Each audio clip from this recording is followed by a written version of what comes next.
চিনুয়া আচেবে ও Lin ইনেস সম্পাদিত আফ্রিকার নির্বাচিত গল্প। ভণ্ডপীর, দ্য ফলস প্রফেট।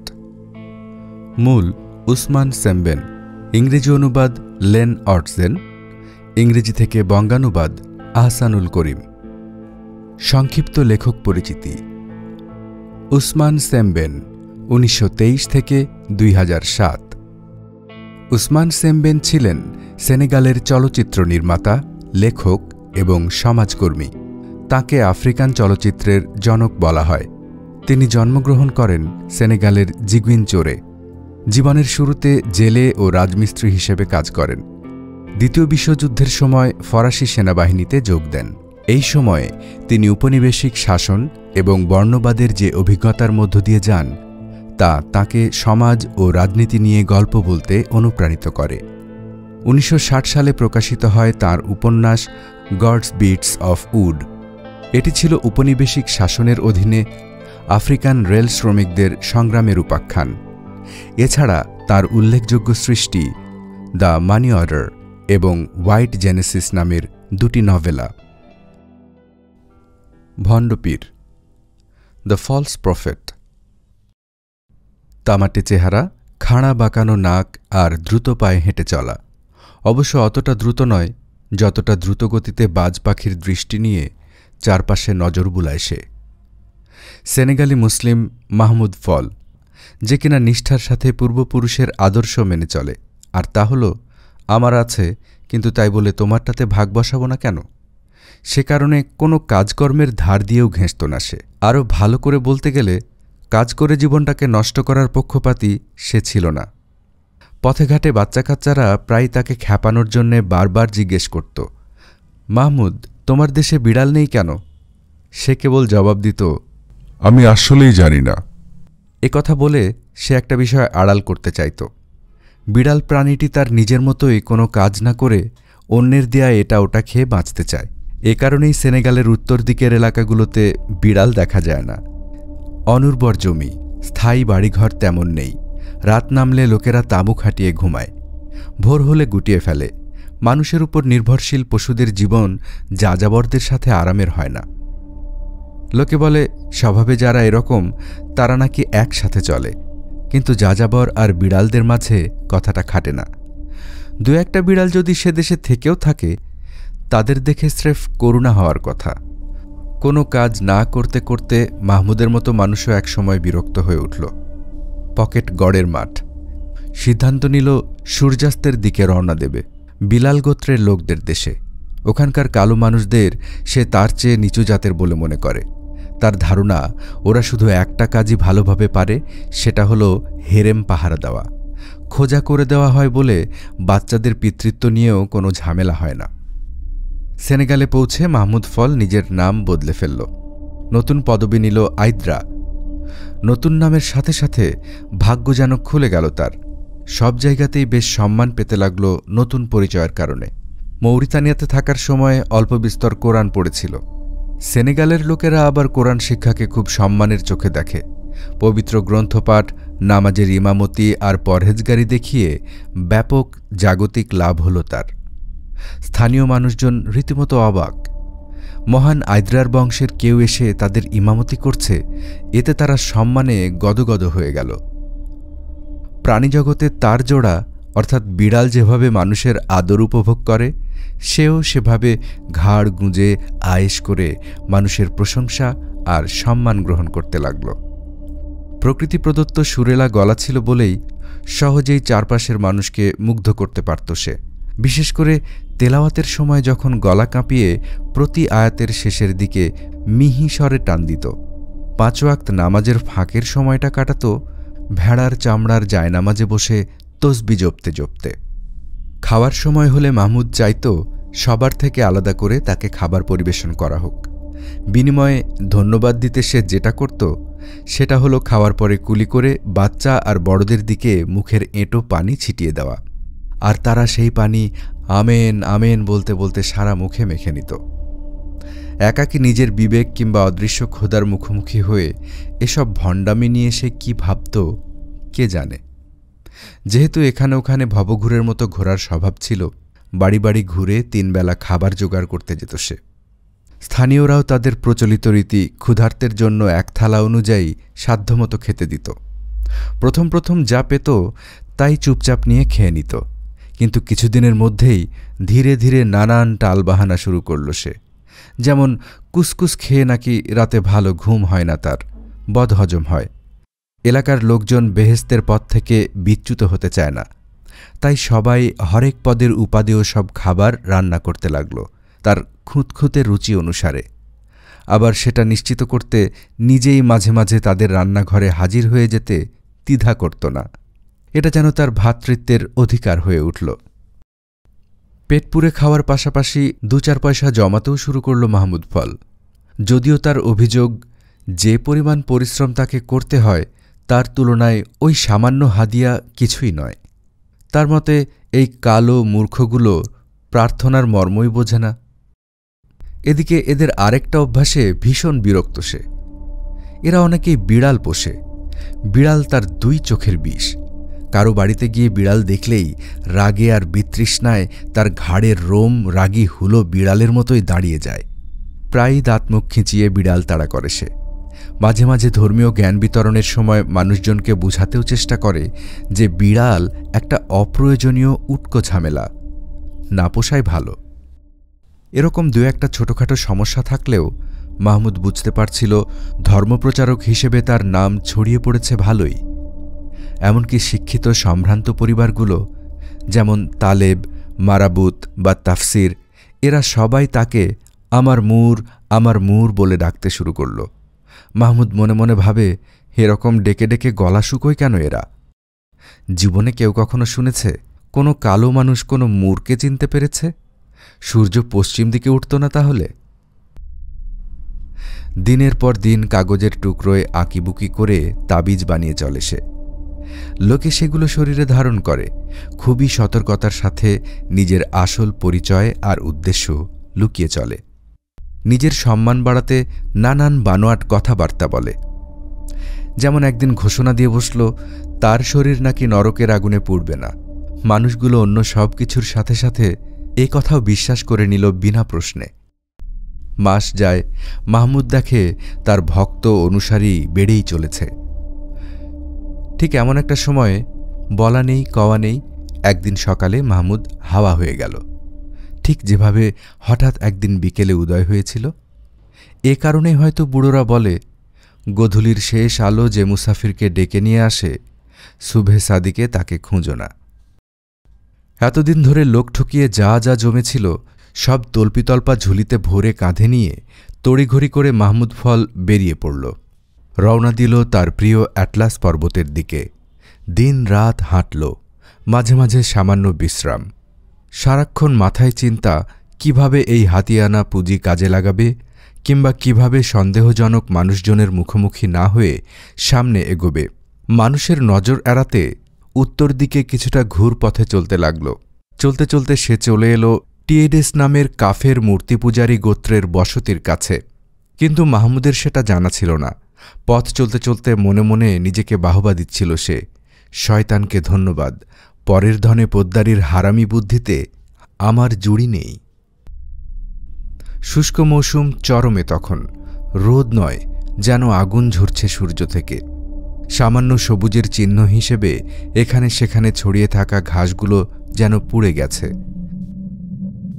অসহনীয় একঘেয়ে নৈশব্দের ইতি ঘটাতে শোঁ শোঁ শব্দে বাতাসে সুদূরে উড়ে চলেছে সেই শুকনো ঘাস। উত্তপ্ত জমিনের উপরে বাষ্প নেচে নেচে শূন্যে উঠে যাচ্ছে। কিছু মৃত জানোয়ারের হাড়গোড় পড়ে আছে। পচনের প্রতিটা ধাপে যেগুলোকে খেয়ে পরিষ্কার করেছে মৃতভূক অন্য প্রাণী এবং কীটের দল। বাতাসে উড়ে আসা বালুস্তরে ধীরে ধীরে যেগুলো ঢাকা পড়ছে, সব মিলিয়ে একই সাথে প্রশান্তি এবং অস্বস্তির একরকম মিশ্র অনুভূতির জন্ম দিচ্ছে। যতদূর দৃষ্টি যায় জীবনের কোনো চিহ্ন নেই, শুধু একটা গাছ ছাড়া। গাছটা অদ্ভুত। অদ্ভুত তার কারণ হল চারপাশের নিষ্প্রাণ শুকনো প্রকৃতির বিপরীতে তাতে প্রচুর পাতার সমারোহ। এই নরকের মাঝে একমাত্র জীবনের নমুনা, একটা তেঁতুল গাছ। নামাজের ওয়াক্ত হয়ে এসেছে প্রায়। দীর্ঘ পদযাত্রা আর গরমে ক্লান্ত হয়ে গাছটার গায়ে ঢলে পড়ল মাহমুদ। ভাবতে লাগল, নামাজ পড়বে নাকি একটু ঘুমিয়ে নেবে। একটা সিদ্ধান্ত নিতে হবে। শেষমেশ স্থির করল আগে ঘুমাবে। তেঁতুল গাছের নিচে শুয়ে পড়ল। কিন্তু ওটা কি ছিল? তড়াক করে উঠে বসল সে, সজোরে চিৎকার করে উঠল। যদিও আশেপাশে কাউকে দেখা যাচ্ছিল না। এই এই, হ্যাঁ তোমাকে বলছি, এক্ষুনি নেমে এসো। তার কণ্ঠ প্রতিধ্বনি হয়ে ফিরে এলো। 3 বার চিৎকার করল, কিন্তু কোনো জবাব এলো না। চারদিকে কোনো জনমানুষের চিহ্ন নেই। এবারে উঠে দাঁড়ালো মাহমুদ। একবার ডান দিকে, একবার বাম দিকে, একবার হেলে পড়া সূর্যের দিকে, একবার পূর্ব দিকে দৌড়ে গেল। সম্পূর্ণ একাশে আর একটা গাছ। নিজের ভিতর থেকে একটা সন্দেহে ভরা কণ্ঠ যেন বলে উঠল, তাড়াতাড়ি সাথের মূল্যবান জিনিসগুলো কোথাও লুকিয়ে ফেলতে। গাছের গোড়ায় মাটি খুঁড়ে 1 হাত গভীর গর্ত খুঁড়ল। তারপর উঠে এসে এদিক ওদিক হাঁটাহাঁটি করে চারিদিকে জরিপ করে দেখল কাউকে দেখা যায় কিনা। কেউ নেই। ফিরে এসে গর্তটাকে প্রায় দ্বিগুণ গভীর করে খুঁড়ল। আবার চারদিকে নজর বুলিয়ে দেখল, কিছু দেখতে পেল না। কেউ নেই। কপালে হাত রেখে রোদ থেকে চোখ বাঁচিয়ে ভালো করে গাছের উপরের দিকে তাকিয়ে দেখল, কেউ লুকিয়ে নেই উপরে। আবার ফিরে এসে গর্তটাকে আরও গভীর করে খুঁড়তে লাগল। তারপর নিস্তব্ধতার মধ্যে টুংটাং শব্দে জমানো দিরহামগুলো বসে বসে গুনল। বেশ আশ্বস্ত ও খুশি মনে সেগুলো মাটিতে পুঁতে আয়েশ করে বোচকার গায়ে হেলান দিয়ে টান টান হয়ে শুয়ে পড়ল ঘুমোবে বলে। কিন্তু হঠাৎ মনে পড়ল, এতদূর নিরাপদে আসার পরে খোদার শুকরিয়া আদায় করা হয়নি। মনে মনে খোদাকে বলল, খোদা, তোমার কাছে ঋণী হয়ে রইলাম। এত পরিশ্রমের পর ঘুমিয়ে পড়তে দেরি হল না মাহমুদের। ঘুমের সাথে সাথে এলো স্বপ্ন। দেখল মরুভূমির মধ্য দিয়ে চলছে সে। যতদূর চোখ যায় শুধু বালির সমুদ্র, মাঝে মাঝে উঁচু ঢিবি। বালির সমুদ্রের মধ্যে হেঁটে চলেছে মরুর জাহাজ উট। লম্বা গলার উটগুলোর মাথা চলার তালে তালে দুলছে। ঝড়ো হাওয়া বইছে। এর মাঝেও সওয়ারেরা উটগুলোকে সঠিক পথে ধরে রেখেছে। বাতাসের তোড়ে বালি এসে গায়ে ইস্পাতের ফলার মতো বিঁধছে। এরপরে স্বপ্নটা বদলে গিয়ে এক ধরনের বাস্তবে পরিণত হল। মাহমুদ ফল দেখল একজন ভীষণ রোগা অর্ধনগ্ন কালো লোক তাকে তুলে ধরল। মাথার নিচে রাখা বোচকার ভেতরটা তছনছ করতে লাগল। তারপর লোকটা তার মাথার চুল কামাতে লাগল। একসময় ঘুম ভাঙল তার। ঘুম ঘুম চোখে হাই তুলতে তুলতে খোদাকে ধন্যবাদ দিল যে এটা স্রেফ স্বপ্ন, বাস্তব নয়। ইমানদার মানুষ হিসেবে ঘুম থেকে উঠে মনে হল দিনের প্রথম ওয়াক্তের নামাজের কথা। অজুর পানি না থাকলেও বালু ব্যবহার করে অজু করা যায়। প্রথমে মুঠো ভরে কিছু বালু নিয়ে কনুই পর্যন্ত হাতের উপরে ঝুরঝুর করে ঝরিয়ে অশুচিতা দূর করল। তারপরে মুখে আর মাথায়ও কিছু বালু ছিটিয়ে নিল। অজু করার এই পর্যায়ে একটা ধাক্কা খেল সে। মাথার লম্বা চুল খুঁজে পেল না। তাড়াতাড়ি আবার 2 হাত মাথায় চলে গেল। আঙ্গুল চালালো সারা মাথায়। কোনো চুল নেই, মাথা সম্পূর্ণ টাক। আস্তে আস্তে সতর্কভাবে অনেক কষ্টে নিজেকে সামলে নিয়ে মাহমুদ থুতনিতে হাত বুলাল। দাড়ি উধাও। ভয়ে আর বিস্ময়ে চোখ বড় বড় করে তাকিয়ে অনুভব করল অদ্ভুত কিছু একটা ঘটছে তার মাঝে। তার ধারণা ছিল সে গায়েবী কণ্ঠের কথাবার্তা শুনতে পায়, এখন যেমন শুনছে, কিন্তু কথাবার্তাটা হচ্ছে যেন তার নিজের মাথার ভেতরে। নিশ্চয়ই খোদা তোমার মাথা কামিয়ে দিয়েছে, প্রথম কণ্ঠ বলল। তোমাকে কে বলেছে খোদা কারো মাথা মুড়ায় না? দ্বিতীয় কণ্ঠের এই জবাব শুনে মাহমুদের চেহারা লাল হয়ে উঠল। খোদার উপর বিশ্বাস রাখো, তিনি দয়ার সাগর। প্রথম কণ্ঠের এর পরের মন্তব্যের জবাবে হাসির শব্দ শুনল সে। হাসালে, এতদিন যে গরিব লোকগুলোর উপরে বাটপারি করলে সেটা যেন কার নামে করেছ? ডানে বায়ে জোরে জোরে মাথা ঝাঁকিয়ে কণ্ঠ দুটোকে চুপ করাতে চাইল মাহমুদ। লাভ হল না তাতে। দুহাতে কান চেপে ধরল, আর কিছু শুনতে চায় না সে। কিন্তু কথোপকথন চলতেই থাকল। প্রার্থনা করো, একজন বলে। এরই মধ্যে 2 ওয়াক্ত নামাজ কাজা করে ফেলেছ, মালকড়ি ঠিক আছে কিনা দেখো আগে। দ্বিতীয় জনের উপদেশ। ওগুলো হারালে ইজ্জত থাকবে না, উট কেনা হবে না, না খেয়ে থাকতে হবে। তাই বলছি আগে দেখো ওগুলো আছে কিনা। পেটে আর মনে শান্তি থাকলে পরে মন দিয়ে নামাজ পড়তে পারবে। মাহমুদ দ্বিতীয় কথাটা মেনে নিল। দুহাতে খামচে আলগা মাটি খুঁড়তে লাগল। অপ্রকৃতস্থের মতো শরীরের সমস্ত শক্তি দিয়ে মাটি আর বালু আশেপাশে ছুঁড়ে ফেলতে লাগল। খেপে গেলে যেমন ছাগলেও কামড়ায়, সেই মুহূর্তে মনে হলো কেউ মাটি খোঁড়ার কাজে বাধা দিলে মাহমুদ তেমন কামড়ে দেবে। ঘেমে নেয়ে উঠেছে ততক্ষণে। হামা দেওয়া অবস্থায় পরিশ্রমে জিভ বেরিয়ে এসেছে। একটা বড়সড় কাঁকড়ার মতো লাগছিল দেখতে। পা দিয়ে গর্তের কিনার থেকে মাটি সরালো। পরনের বাউবাউ অবিন্যস্তভাবে শরীরে ঝুলে আছে। টান মেরে সেটাকে আলগা করে নিয়ে নতুন উদ্যমে মাটি খুঁড়তে লাগল। অবশেষে গর্ত খোঁড়া যখন শেষ হল, ভয় মেশানো হতাশা নিয়ে দেখল সেখানে শুধু পড়ে আছে কয়েক গোছা চুল। সেটা হাতে নিয়ে বিহ্বল হয়ে ফাঁকা গর্তের দিকে ফ্যাল ফ্যাল করে চেয়ে রইল সে।